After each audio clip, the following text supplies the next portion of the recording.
ឯករាជ្យទូតសហភាពអឺរ៉ុបយល់ព្រមលើព័ត៌មានលម្អិតនៃប្រាក់កម្ចីចំនួន90លានអឺរ៉ូសម្រាប់អ៊ុយក្រែននៅថ្ងៃទី4ខែកុម្ភៈឯករាជ្យទូតសហភាពអឺរ៉ុបកាលពីថ្ងៃពុធបានអនុម័តព័ត៌មានលម្អិតនៃប្រាក់កម្ចីចំនួន90លានអឺរ៉ូសម្រាប់អ៊ុយក្រែនដែលជាគំនិតផ្ដួចផ្ដើមមួយដែលមេដឹកនាំសហភាពអឺរ៉ុបបានយល់ព្រមនៅក្នុងខែធ្នូដើម្បីបំពេញតម្រូវការហិរញ្ញវត្ថុភាគច្រើនរបស់ទីក្រុងគៀវនៅក្នុងឆ្នាំ2026និងឆ្នាំ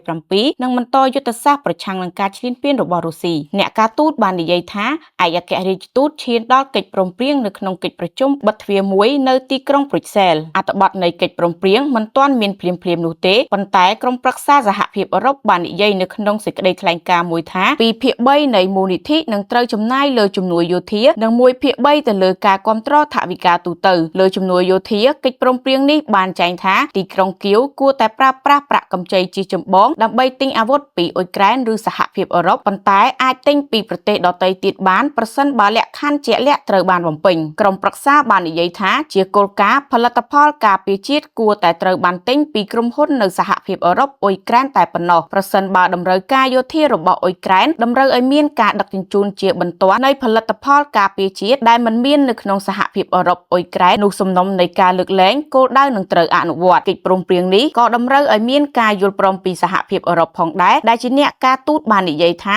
ពួកគេសង្ឃឹមថានឹងមកដល់នៅក្នុងពេលឆាប់ៗនេះដើម្បីអនុញ្ញាតឲ្យគណៈកម្មាធិការចាប់ផ្ដើមខ្ចីប្រាក់នៅលើទីផ្សារនិងធ្វើការទូទាត់លើកដំបូងឲ្យអ៊ុយក្រែននៅដើមខែមេសាមេដឹកនាំសហភាពអឺរ៉ុបបានយល់ព្រមកាលពីខែធ្នូដើម្បីផ្ដល់មូលនិធិដល់ប្រាក់កម្ចីតាមរយៈការខ្ចីប្រាក់របស់សហភាពអឺរ៉ុបជាជាងគាំទ្រផែនការប្រើប្រាស់ទ្រព្យសម្បត្តិរបស់រុស្ស៊ីដែលត្រូវបានបង្កកនៅក្នុងឡុក